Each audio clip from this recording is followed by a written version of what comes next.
Tudo bem, professor? Sim, professor. Ei, Ana, vem em todas as aulas, menos nas minhas, né? Tá aí, Ana?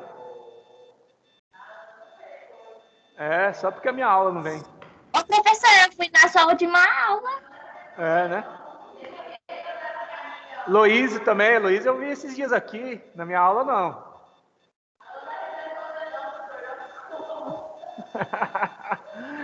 Ai, ai. Eu fui só na palestra. Então, aí, ó, na palestra vem, né? Vamos lá, gente.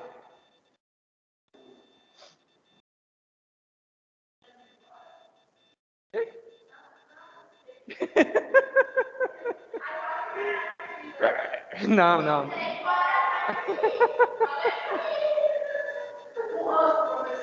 Não, mas na verdade até que tem. Esses dias eu estava falando, não lembro com quem lá falando.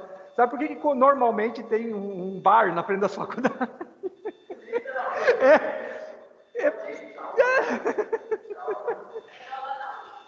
Eu conheci uma vez um cara que recebeu uma advertência na faculdade porque estava conversando, né? Daí eu falei isso para ele. Cara, pelo amor de Deus, tem bar na frente da faculdade para isso.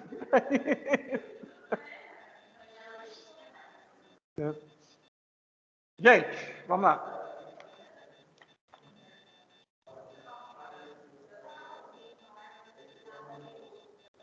Agora vamos falar dos requisitos específicos.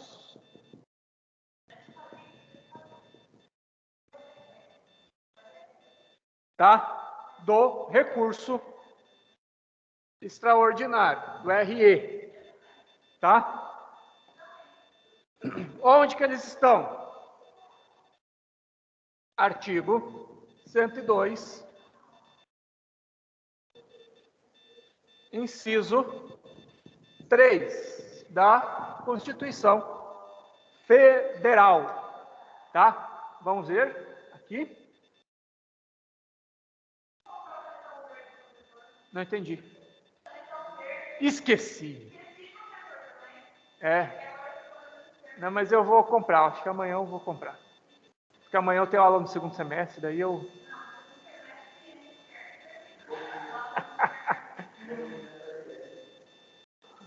Hã? Movimento o quê? Ah, Lula livre?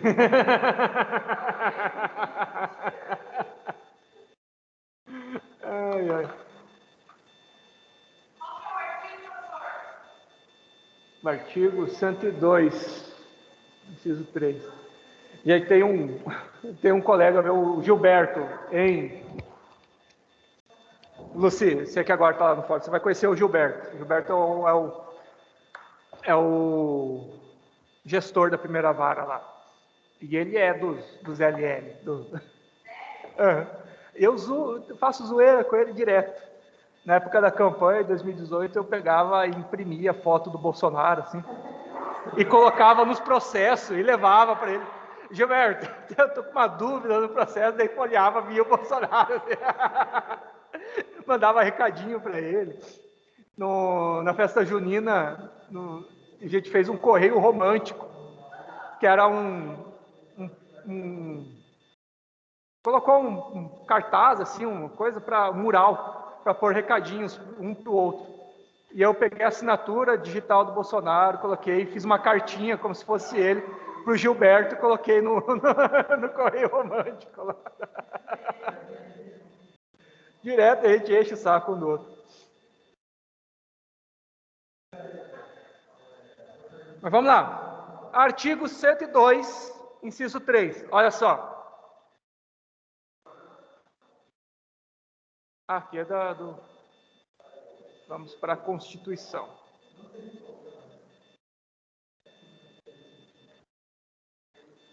Artigo 102 fala o seguinte, ó. Compete ao Supremo Tribunal Federal, precipuamente, a guarda da Constituição, cabendo-lhe julgar, mediante recurso extraordinário, as causas decididas em única ou última instância, quando a decisão recorrida contrariar dispositivo desta Constituição, declarar a inconstitucionalidade de tratado ou lei federal, C, julgar válida lei ou ato de governo local contestado em face desta Constituição, e D, julgar válida lei local contestada em face de lei federal. Já vamos ver certinho o que é cada uma delas, tá? Primeiro,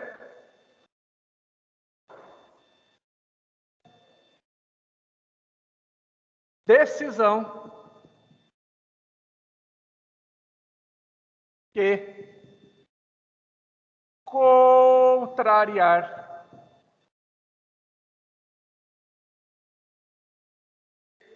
dispositivo constitucional.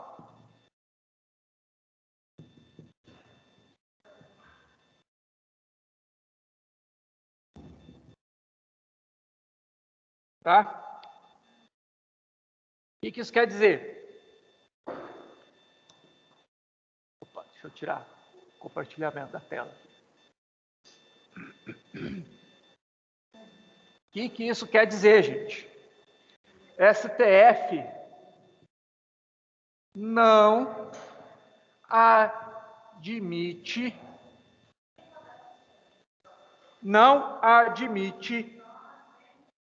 ofensa indireta à Constituição.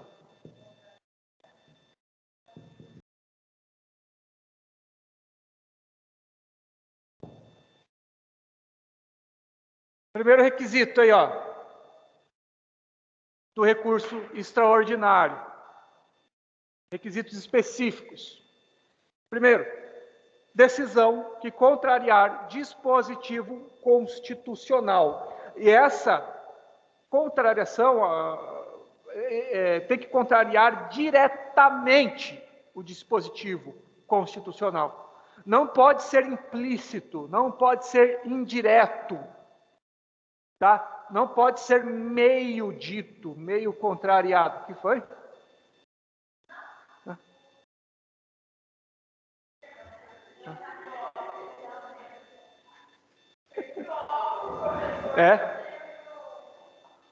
Acontece.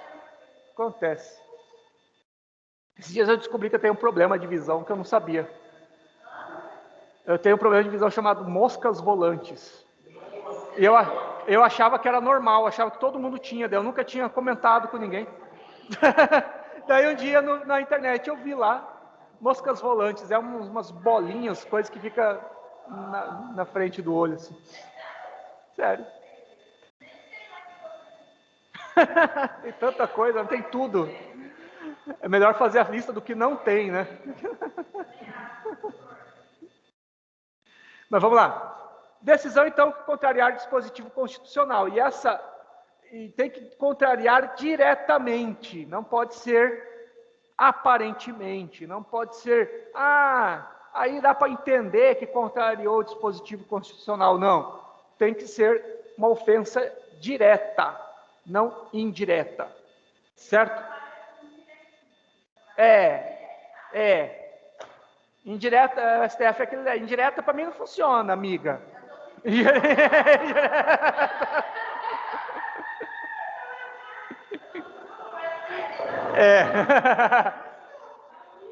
Com o STF não tem beijinho no ombro, né? Não tem recalque, não tem. Né? Quê? O Ítalo?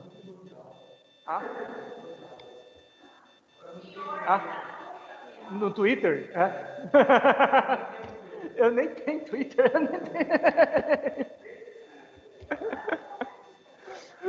Aquele tipo de coisa que eu acho que se começar a mexer, daí passa só raiva, deixa quieto. Eu tenho um Instagram que de vez em quando eu mexo, eu tenho um Facebook que eu uso para só uma briga. Nada, não coloco nada. É que o Instagram é assim, eu gosto, eu sou daquele negócio, na minha época era bom, o Orkut era bom. Eu gosto de discutir, eu gosto de conversar, de debater, e eu acho que o Instagram não tem muito espaço para isso, né? Facebook é melhor. Facebook é melhor para brigar. É. Pode apagar aqui já, então? Vamos lá. B.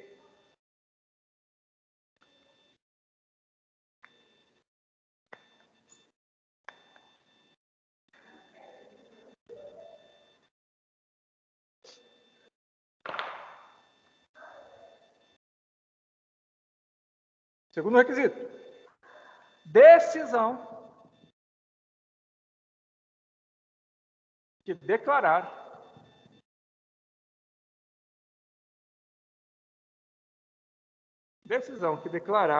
a inconstitucionalidade de tratado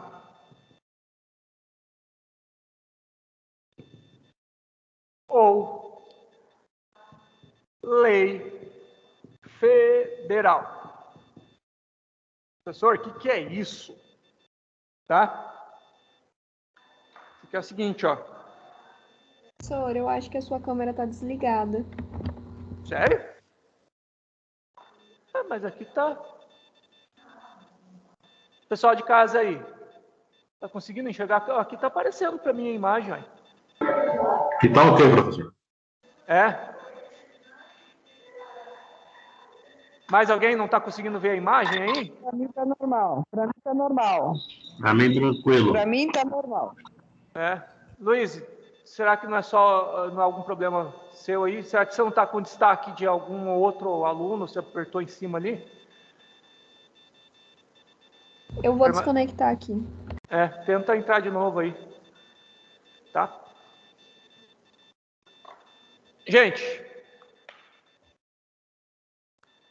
agora eu vou perguntar aí, fazer uma perguntinha para os veteranos aí, quem me acompanha desde o início.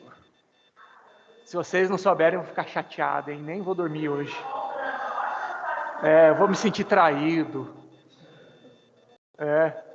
Minha vida não vai fazer sentido mais.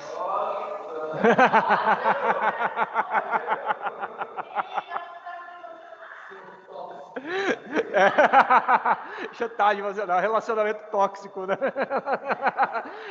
Abuso emocional. Gente, quem lembra aí do caso Marbury versus Madison? A outra aí tá traumatizada, né? Eu lembro, mas não lembro. Eu lembro. Marbury versus Madison, a gente viu isso em Constitucional 1. Lembra do controle difuso de constitucionalidade?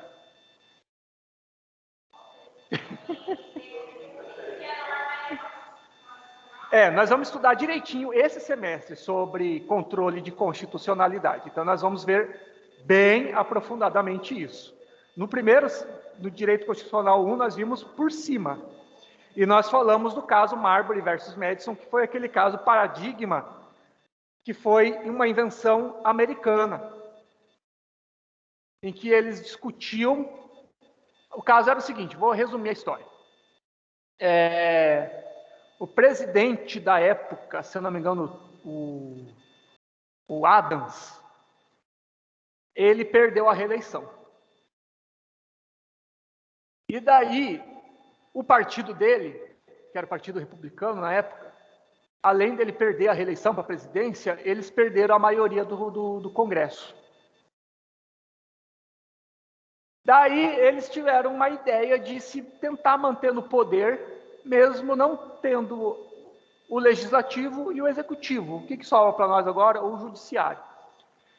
Nos últimos dias do governo, eles criaram uma lei ampliando o número de ministros do STF e de juízes federais. E saíram nomeando o juiz federal e o ministro do STF, da Suprema Corte, né, do STF deles, a rodo. Saíram nomeando um monte. Só que o que acontece? Essa lei previa que para ser nomeado mesmo no cargo, para cumprir, para ser efetivado no cargo, eles tinham que receber uma carta de nomeação. E daí eles não tiveram tempo de enviar essa carta para todos. E um desses juízes que não recebeu a carta era o tal do Marbury. E daí, quando o novo presidente assumiu, ele nomeou como chefe da Casa Civil, como secretário-geral, um cara chamado Adams. Como Madison, quer dizer. E daí, esse Madison viu aquele monte de carta de nomeação sem ser enviada. Ele falou, vamos cancelar todas essas cartas aí, não vamos mais nomear esses juízes. E daí esse Marbury entrou com um mandado de segurança direto na Suprema Corte. Porque a lei que criou esses cargos previa um dos artigos dela que, em caso de discussão sobre aquela lei, em qualquer caso, poderia entrar com mandado de segurança direto na Suprema Corte, uma ação originária da Suprema Corte. E daí chegou lá para os ministros da Suprema Corte decidirem. E o relator do caso, ele era muito bom. O juiz Marshall.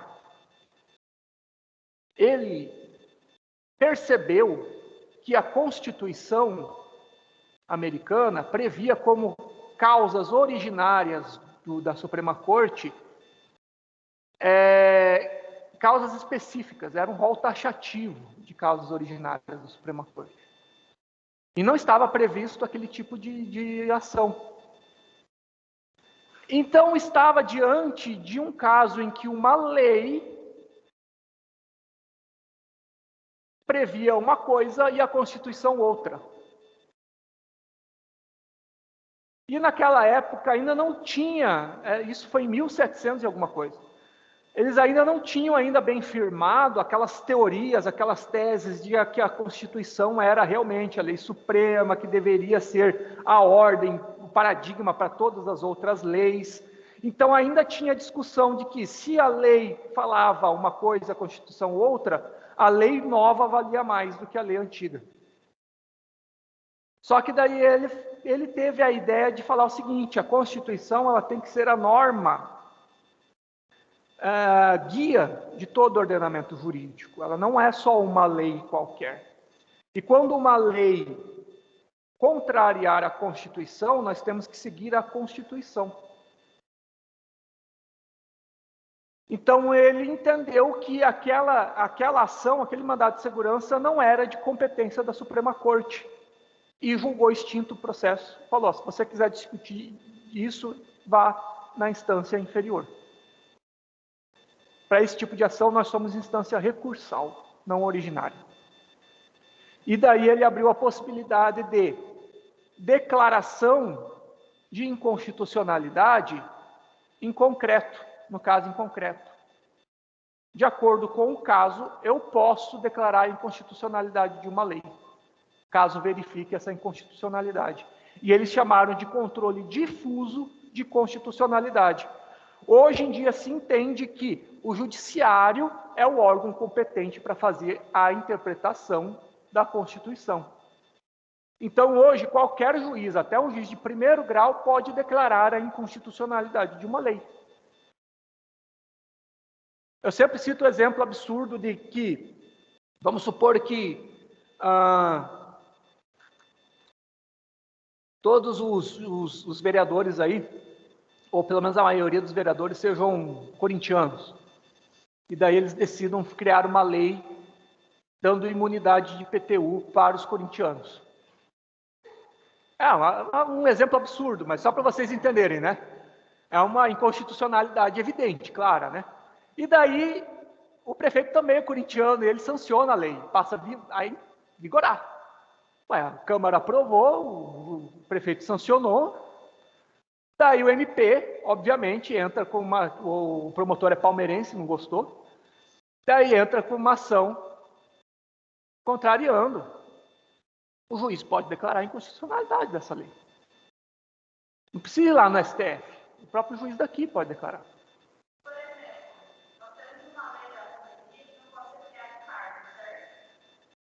Não entendi. Aham.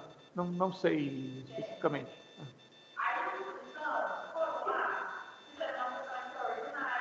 E criaram.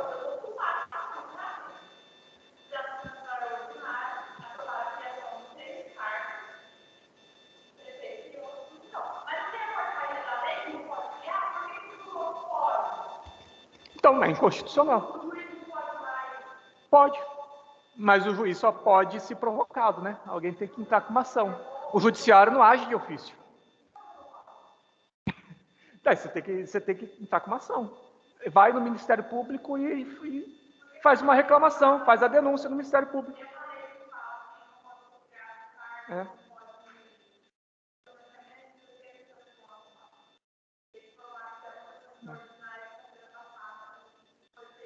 Isso cabe à oposição. Se realmente está errado, tem que algum vereador aí que é oposição se mexer e entrar no MP. Contra.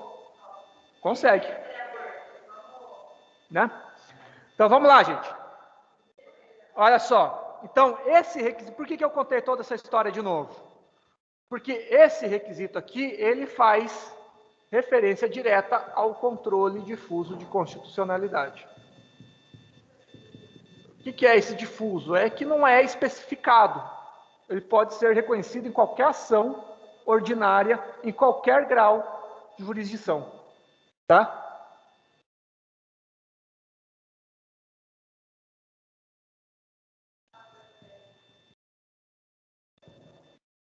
Hã? Olha, tem muita gente que está dizendo a mesma coisa. O Roberto Jefferson, então. Deve estar falando isso direto.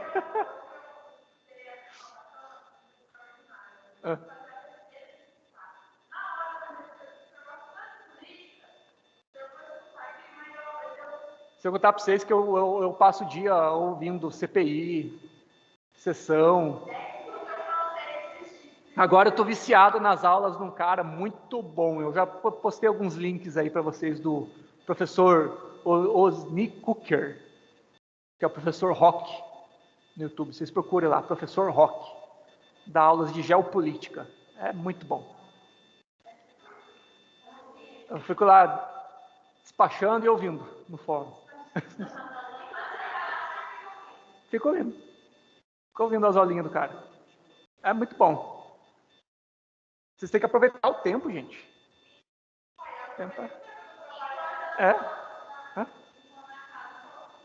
E eu tenho a sorte de trabalhar com um patrão muito bacana, muito legal, que deixa eu ouvir minhas musiquinhas, ouvir minhas aulinhas enquanto trabalho. Mas no fone, né? Só que às vezes a gente escuta, porque dependendo da música, daí todo mundo, meus Ramones, meus Nirvana, escuto no fone, né?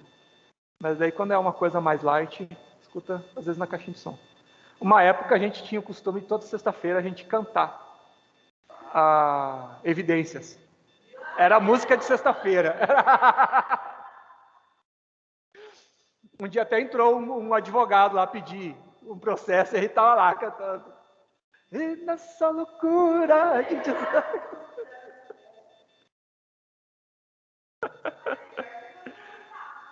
Mas Evidências é a cara de sexta-feira, gente.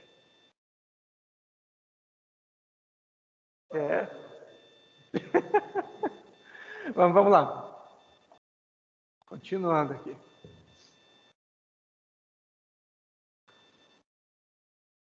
O doutor André, ele gosta de música também, mas para trabalhar, não. Eu já gosto de ouvir umas musiquinhas.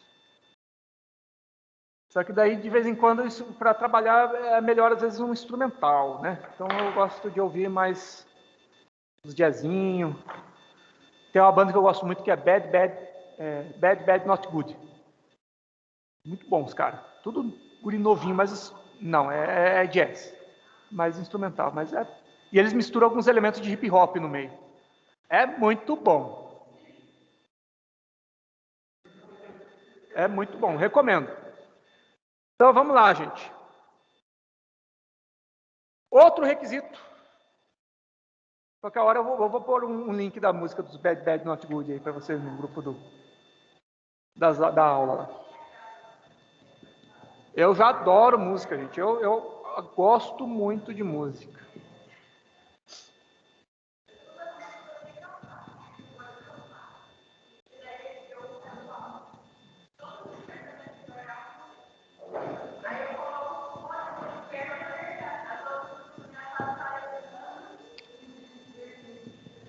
E, obviamente, que direto eu escuto o grande mestre insuperável, grande rei da música, Humberto Gessinger e os Engenheiros do Havaí. Isso tem que, pelo menos uma vez por semana, tem que ouvir um disco deles.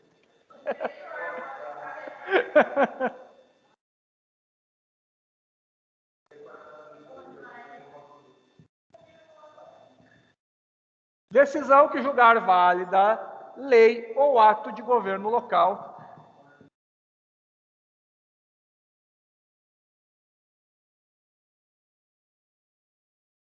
contestado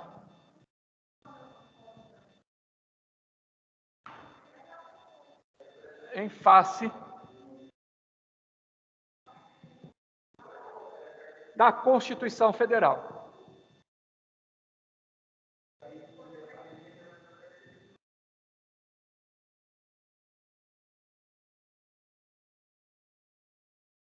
Tá?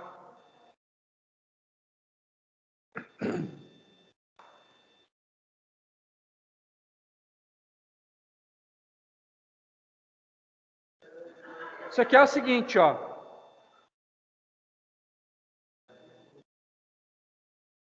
A lei é o caso aqui da Dandara, ó. A lei municipal ou estadual pode ser validada por uma decisão judicial e, mesmo assim, ser inconstitucional.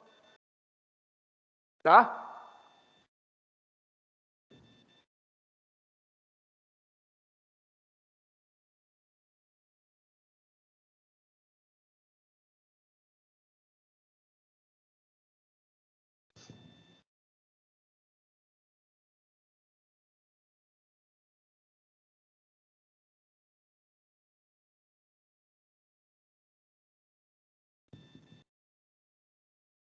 Pode acontecer isso. Algum arranjo político, alguma coisa nesse sentido, ou então, né, há uma divergência de entendimentos entre o Tribunal Estadual e o STF, daí um juiz entende que é constitucional, o tribunal também, e o STF entende que não. Pode acontecer isso também. Certo?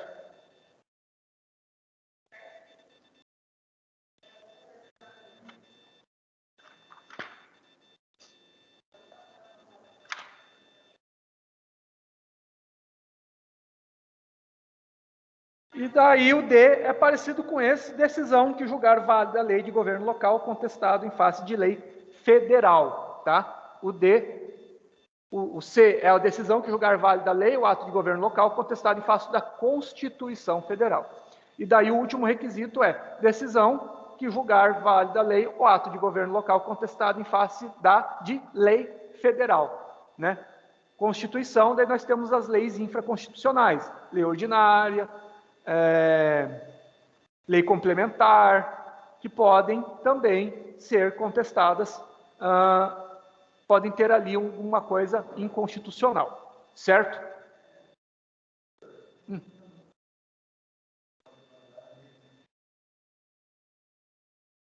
Entra, por exemplo, vamos supor que, vamos pegar esse exemplo ridículo que eu dei aí da isenção de IPTU para os corintianos. Vamos supor que os vereadores são corintianos, eles elaboram essa lei, o prefeito também é corintiano e achou legal e deixou passar. Sancionou. Daí o MP entra com uma ação, né, contestando, o juiz declara que é válida, porque o juiz também é corintiano. E olha só que interessante, o doutor André é corintiano mesmo. Mas nunca ia fazer esse tipo de coisa, né? Mas vamos supor que, ou por um erro do assessor, né? O assessor não leu direito o processo lá, E daí ele declarou, não, é válida, pode ter isenção de IPTU para os corintianos. E daí recorre e entra no tribunal, os desembargadores são todos corintianos também, e declaram como válida. Daí vai para o STF, e o STF fala, não, o que é isso, gente? Não pode, né? É inconstitucional isso. Daí, finalmente, declara a inconstitucionalidade. Mas pode acontecer esse tipo de coisa. Obviamente, não uma coisa tão absurda como essa. Mas pode ser uma discussão. Por exemplo, olha só que interessante. Em 2014, o STF decidiu por vez que, para as ações previdenciárias, para entrar com uma ação judicial previdenciária, eu tenho que ter o prévio requerimento administrativo. Senão, não se configura o interesse de agir. Isso aí se estendeu para ações de saúde também. Hoje em dia, e para DPVAT. Essa decisão foi feita levando em consideração uma ação previdenciária, só que se entendeu o seguinte: hoje em dia eu não posso entrar direto no fórum, direto no judiciário, com uma ação requerendo seguro DPVAT, se eu não entrei com procedimento administrativo antes. Porque o interesse de agir, vocês vão ver isso em teoria geral do processo, talvez, e em processo civil também. Mas o interesse de agir é o seguinte: o interesse de agir surge quando a outra parte, de forma injusta, resiste ao meu direito, impõe resistência ao meu direito. E como que eu vou dizer que o Estado impôs resistência ao meu direito se eu não busquei com o Estado esse meu direito antes? Então, como é que eu vou dizer, como é que eu vou entrar com uma ação pedindo uma cirurgia que o Estado me conceda um atendimento médico, se eu não entrei com esse pedido no SUS? O Estado nunca se negou a garantir isso aí para mim. Entendeu? Agora, vamos supor que, antes disso, antes de 2014, antes do STF criar essa decisão, surgisse uma lei estadual dizendo que no estado de Mato Grosso não se requer o prévio requerimento administrativo para ações de saúde. Pode entrar direto. E daí o juiz entende que sim, o desembargador entende que sim. Daí chega até o STF fala, de acordo com o entendimento que nós firmamos no paradigma, no recurso extraordinário tal, sim, criou o entendimento que para a configuração de interesse de agir é necessário prévio requerimento administrativo e tal. Daí ele faz o quê? A inconstitucionalidade disso aí, que antes é um exemplo, né? Que foi decidido como constitucional por um juiz de piso, por um desembargador também, pelo tribunal também, e daí chega no STF, pode ser declarada inconstitucional. Mesmo tendo decisões anteriores que entendam como constitucional. Porque antes dessa decisão do STF que firmou esse entendimento do prévio requerimento administrativo, se entendia que, pela aquela cláusula da Constituição, artigo 5º,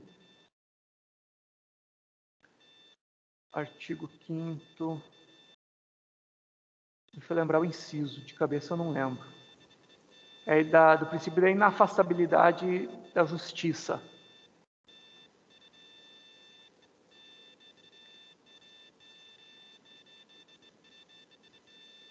Eu não lembro de cabeça. Mas olha só.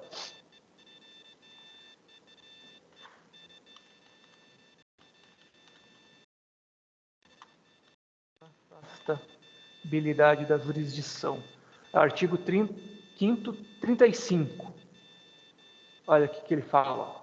Antes se entendia que eu podia entrar com uma ação direto, pedindo atendimento de saúde ou até previdenciária, porque, olha só o que diz o artigo 5º, 35. A lei não excluirá da apreciação do Poder Judiciário lesão ou ameaça a direito. Certo? A lei não excluirá da apreciação do Poder Judiciário lesão ou ameaça a direito. Então, eles falavam, eu posso entrar direto no judiciário sem ter entrado com requerimento administrativo prévio, porque esse artigo 5º 35 me respalda isso. E agora o STF entende que não, entende que é necessário o prévio requerimento administrativo. Certo? Então vamos lá. Agora, vamos falar de um tema muito interessante,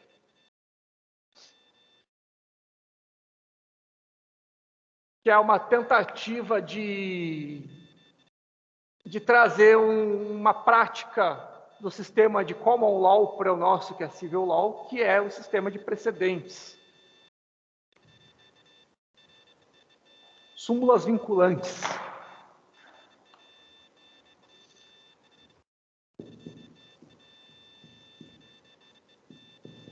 Súmulas vinculantes. Quem tem aí o Vademecum vai ver que bem no finalzinho lá tem as súmulas, tem as súmulas vinculantes, súmulas do STF, súmulas do STJ. Né?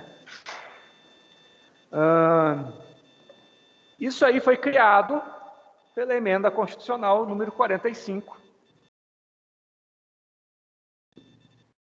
de 2004, que tentou dar uma mini reforma do judiciário, que criou o requisito de repercussão geral e também criou as súmulas vinculantes, tá? E onde que ela está disciplinada? No artigo 103, no artigo 103-A da Constituição Federal de 88. Vamos abrir aqui.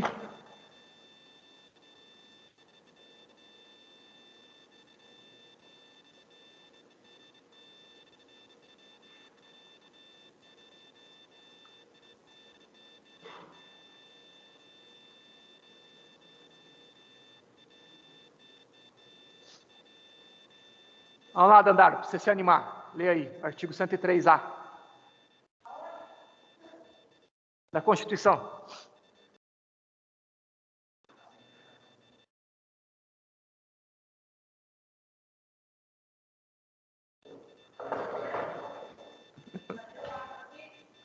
Cento e três A.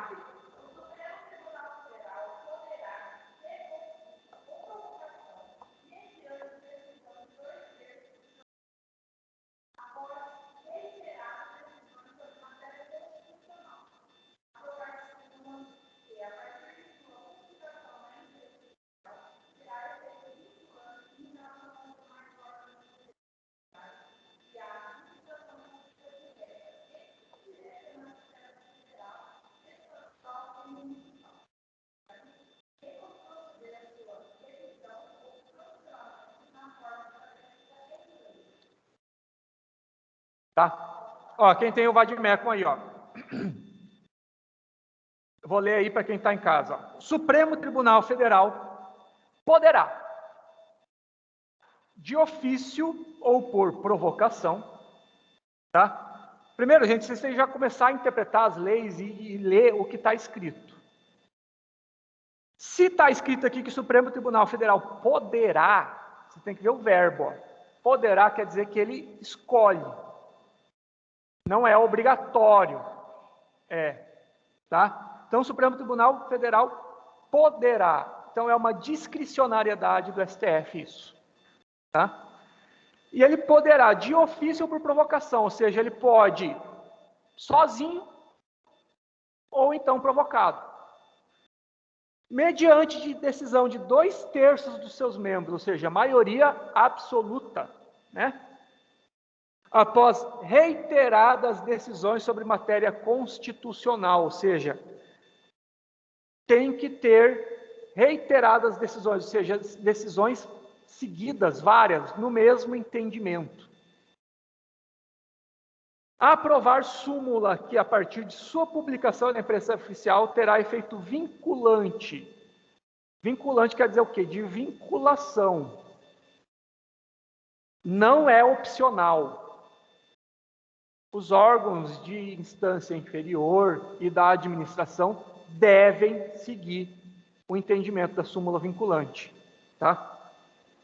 Terá efeito vinculante em relação aos demais órgãos do Poder Judiciário e à administração pública direta e indireta nas esferas federal, estadual e municipal, bem como, olha só outra coisa interessante, ó.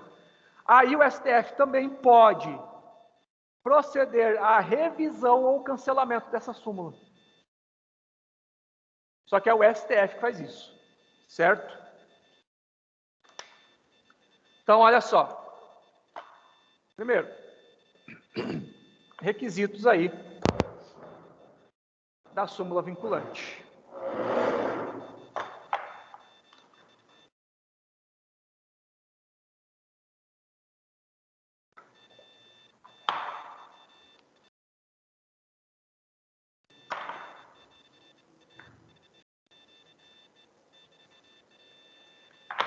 Requisitos.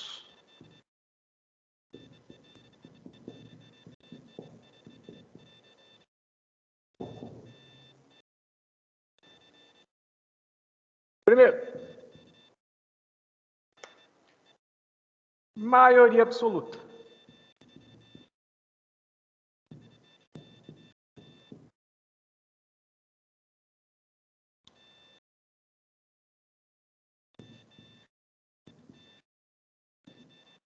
Dois terços, né?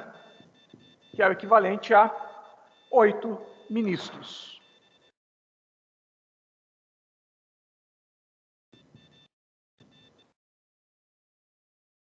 Oito ministros do STF, tá? Isso aqui eles chamam de pressuposto formal. Você já tem que começar a fazer também essas ligações das palavras, ó. Quando que é conteúdo formal, material? Formal é de forma. Então aqui, quando eu estou falando que a súmula tem que ser aprovada por maioria absoluta, eu não estou falando do conteúdo da súmula, eu estou falando da forma que ela tem que ser aprovada. Então ele é um pressuposto formal. Tá? Aí, outro requisito é o B, que é reiteradas decisões.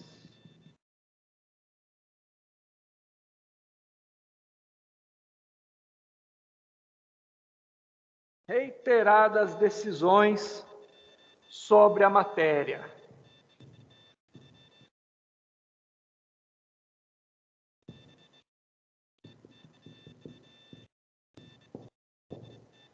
Tá?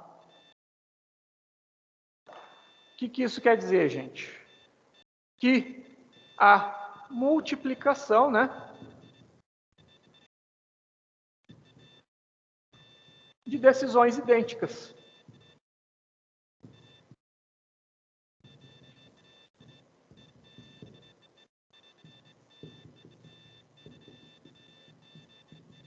Sobre o mesmo tema.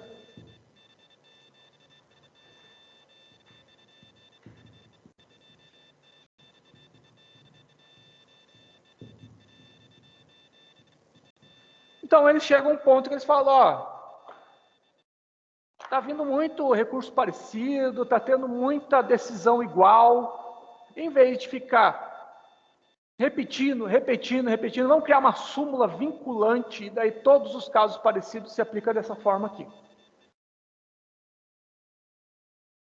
Certinho? Esse aí já é um pressuposto o quê? Formal ou material? O que vocês acham?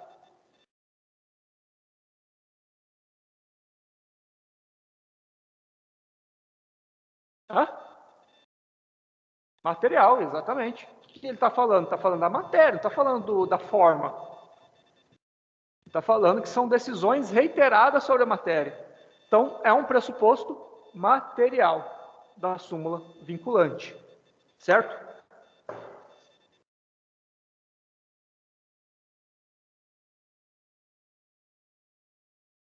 Podemos apagar?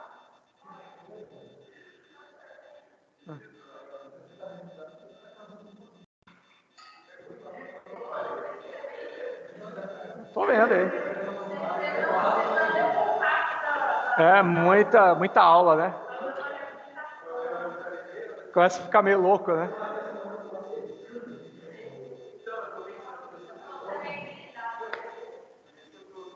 Lembrei agora da música do Rogério Skylab. Eu tô pensando. Vocês conhecem o Rogério Skylab? É. Eu tô pensando.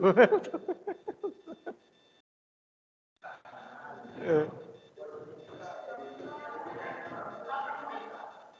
Falta. Aqui, ó, falta 60 páginas. Quase. Mas são para várias aulas, né? É todo o poder judiciário, gente. É o poder mais bonitão, mais lustroso, mais inoxidável do mundo.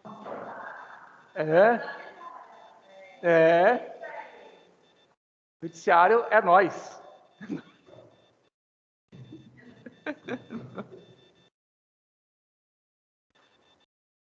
Não pode mais falar nós na fita, né? Agora nós no torrent.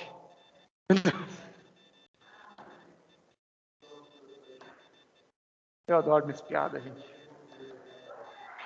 Hã? Pode apagar? Vamos lá. Vamos apagar.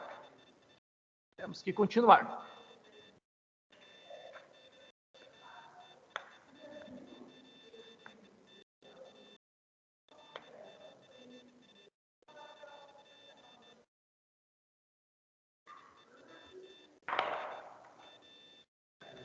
C. Controvérsia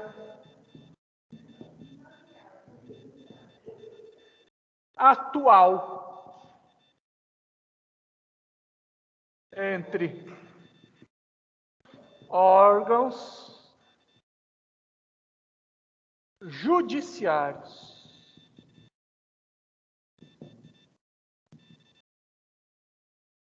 Judiciários ou entre estes.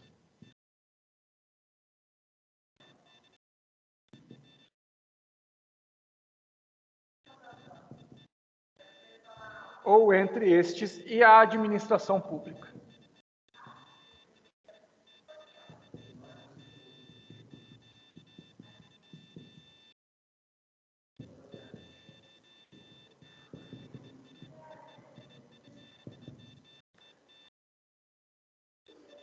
Se a gente for tentar fazer uma reunião aí com os alunos, para vocês darem um feedback aí para nós de como que está indo e tal. Que dia que seria bom? Sobre as aulas, sobre os professores, sobre tudo. Hã? Auxiliar de coordenação. Vamos combinando. Pessoal de casa aí, concordo? Na terça-feira eles estão falando aqui. Sim. Terça-feira, tipo, antes da aula, de manhã, de tarde, durante a aula, né?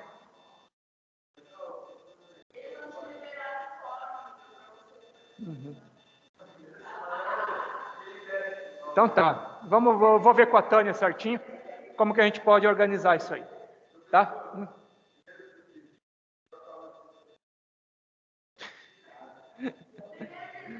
Tá, gente, vamos tentar ver.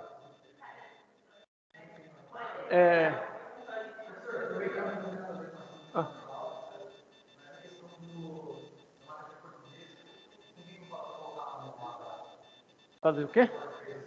No AVA lá?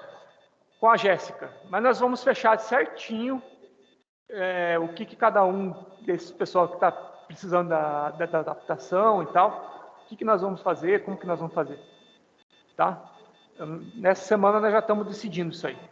Daí, até amanhã ou segunda, a gente conversa direitinho daí, sobre isso aí.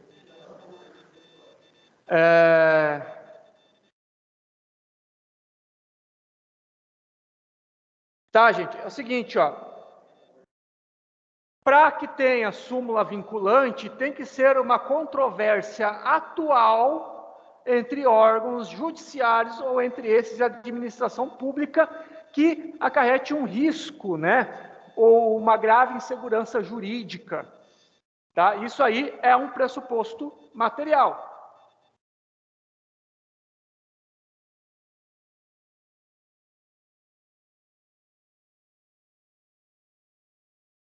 Tá? Por que controvérsia atual, gente? Porque controvérsias que não estão mais em voga, não estão sendo discutidas, não tem necessidade de súmula vinculante. Tem que ser um tema que precise de uma resposta agora, atual. Certo? Vamos lá. Podemos apagar aqui? Agora vamos para os objetos das súmulas vinculantes. O que elas querem?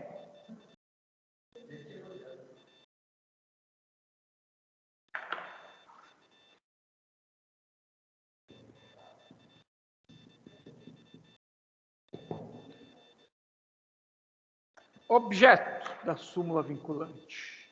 Tá? Primeiro, validade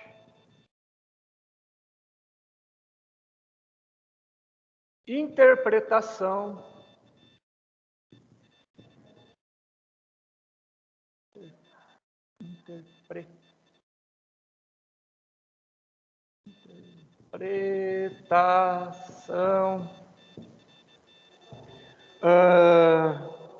e eficácia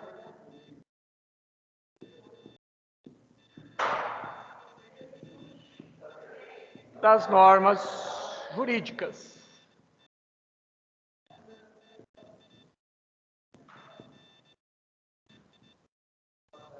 Tá?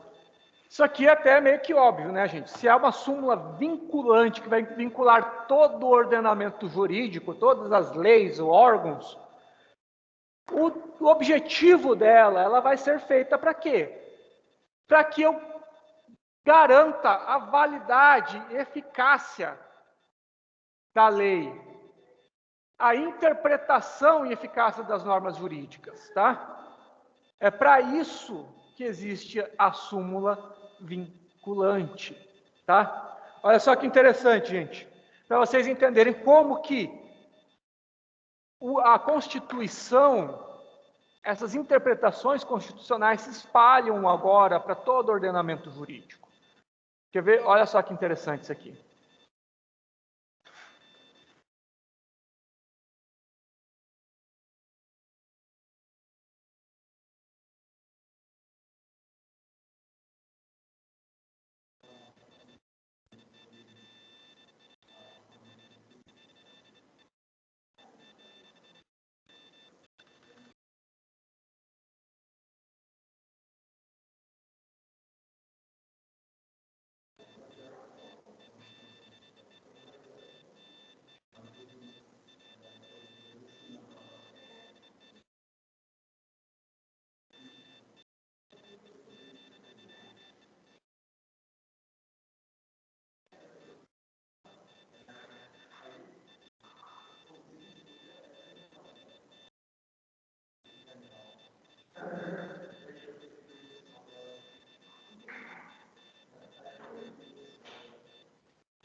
Deixa eu procurar aqui, gente.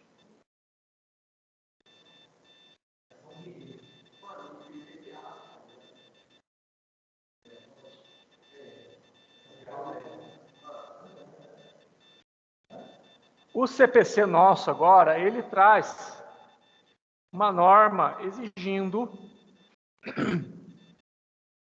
Olha só, o artigo 6º. Deixa eu compartilhar aqui com vocês. Para vocês entenderem isso. É do CPC. Para vocês entenderem que hoje nós estamos vivendo uma fase que a gente chama de neoconstitucionalismo. Quem lembra disso aí do Direito Constitucional 1? Que é o seguinte, hoje em dia se fala até em bloco de constitucionalidade. Sabe aquela piramidezinha de Kelsen? Hoje em dia se fala sobre um bloco de constitucionalidade, não necessariamente uma pirâmide, porque se entende que, como é já entendido que todas as normas têm que ter tem que estar de acordo com a Constituição, se entende que a Constituição ela tem que estar pulverizada, ela tem que estar presente em todo o ordenamento.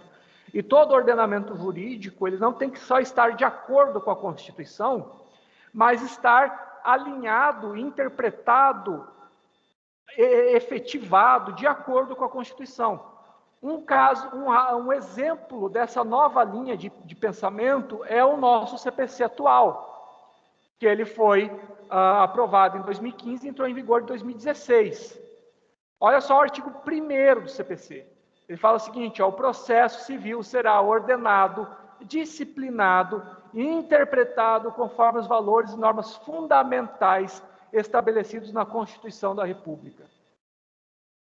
E olha só, isso que a gente está falando aqui de direito constitucional, que está se buscando uma efetividade, uma garantia da validade, interpretação e eficácia das normas jurídicas, está aqui também, no CPC. Olha o artigo 6º aqui, Todos os sujeitos do processo devem cooperar entre si para que se obtenha em tempo razoável decisão de mérito justa e efetiva. O que está buscando agora? Não tem que ter só uma decisão de mérito, eu tenho que garantir a efetividade das decisões judiciais. O que me adianta ter uma sentença favorável para mim se eu não consigo executar essa sentença? Se eu não consigo dar efetividade para ela? E a súmula vinculante é uma das formas que se encontra de tentar dar efetividade às normas jurídicas, fazendo com que uma decisão do STF seja, de fato, efetivada no ordenamento jurídico. Beleza? E agora, nós vamos falar sobre a legitimidade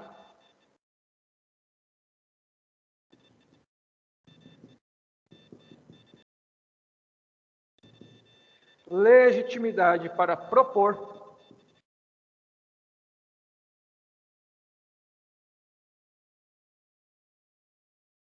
súmula vinculante.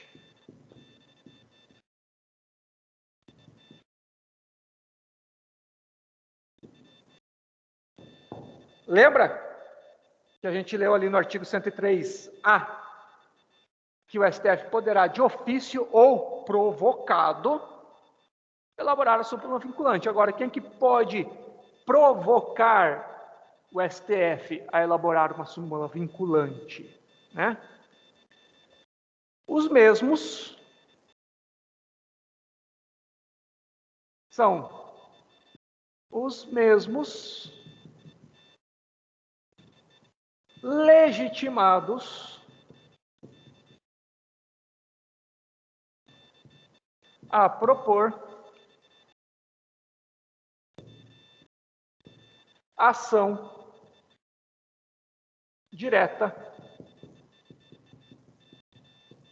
de inconstitucionalidade.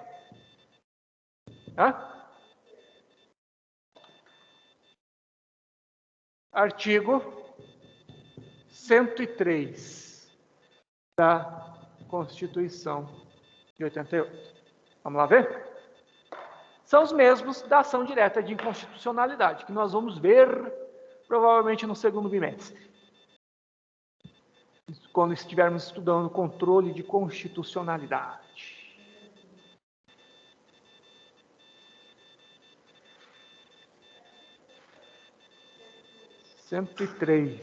Nós vimos 103A, agora nós vamos ver o 103.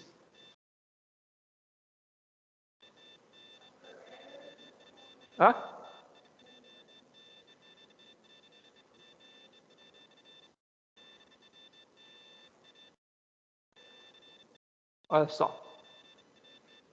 Podem propor a ação direta de inconstitucionalidade e a ação declaratória de constitucionalidade o presidente da República, a mesa do Senado Federal, a mesa da Câmara dos Deputados, a mesa de Assembleia Legislativa ou da Câmara Legislativa do Distrito Federal. o governador de estado do Distrito Federal, procurador-geral da República, Conselho Federal da Ordem dos Advogados do Brasil, partido político com representação no Congresso Nacional. Olha só que interessante, você lembra da palestra que a gente viu aqui do presidente da OAB falando que a OAB é um dos únicos que tem aí um conselho profissional mesmo que tem competência para entrar com uma ação direta de inconstitucionalidade. Ou uma ação declaratória de constitucionalidade. Olha a força que tem a OAB, né? É bem interessante. E agora aí, ó, mesa do Senado Federal, mesa da Câmara dos Deputados. Quem que lembra aí do semestre passado? O que é a mesa do Senado Federal? O que é a mesa do Senado Federal, William? Eu vi que você está rindo aí. Você sabe. Hã? A mesa, gente, é lá o presidente, o secretário, vice-presidente. Lembra quando nós temos lá na Câmara dos Deputados, o plenário, que fica ali, daí tem uma elevação lá, que tem uma mesa. Hã? Como que é, Lúcio? Aqui também tem. Na Câmara dos Vereadores, se você entrar lá, tem no chão, assim, todo mundo lá, daí em cima fica o presidente, o vice-presidente, o secretário e tal. É a mesa. Tá? Vamos lá.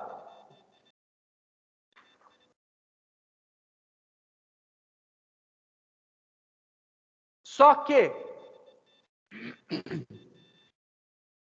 a súmula vinculante pode ser provocada também. Então, vocês colocam aqui, artigo 103, mais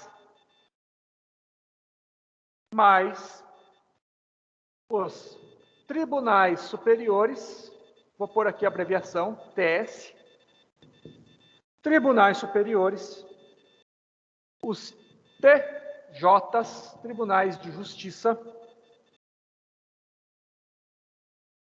os TRFs, Tribunais Regionais Federais, os TRTs, Tribunais Regionais do Trabalho, os TRE, Tribunais Regionais Eleitorais, os Tribunais Militares e o Defensor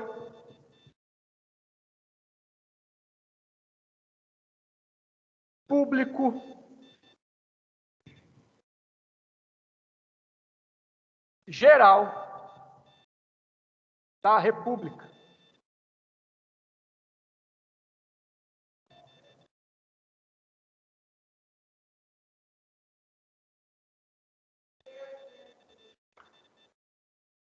Não, ele não.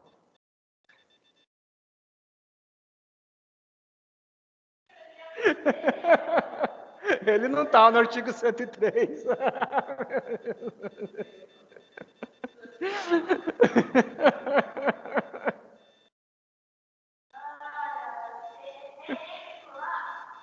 TM, Tribunal Militar. Tribunais superiores, tribunais de justiça, tribunais regionais federais, tribunais regionais do trabalho, tribunais regionais eleitorais, tribunais militares e o Defensor Público Geral da República.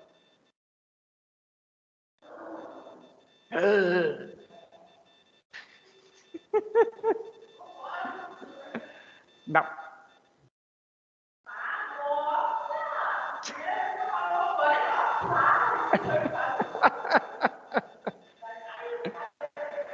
Calma, gente, só está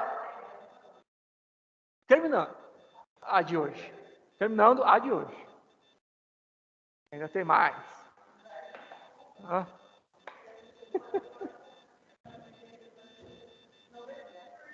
Sério?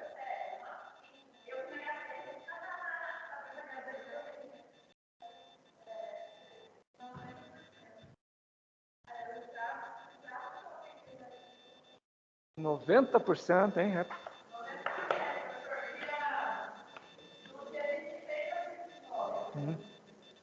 Então, e olha só, o STF, além disso,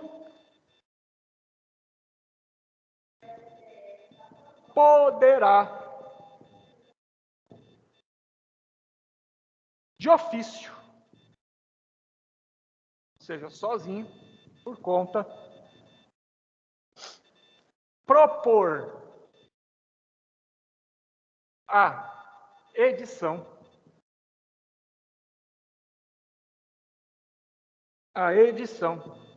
revisão ou cancelamento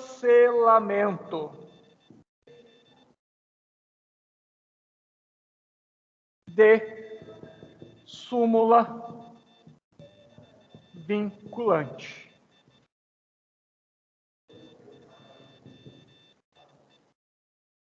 Tá? Gente, então, por hoje paramos aqui. E daí, na próxima aula, nós vamos falar daí sobre sistema de precedentes no CPC, primeiro, sobre aplicação dos precedentes, como é que funciona e tal. E daí já vamos dar entrada nos outros órgãos do Poder Judiciário, né? Que até agora a gente só falou de CNJ, de STF, tá? Então é isso aí, gente. Quem está de casa aí, obrigado pela paciência, pela companhia. Já, ué. Ah, é. Quem quiser ir, vai. Quem quiser ficar, fica. Quer dizer, na verdade, quem quiser ficar, não fica, porque daqui a pouco tem que fechar tudo, né? Mas...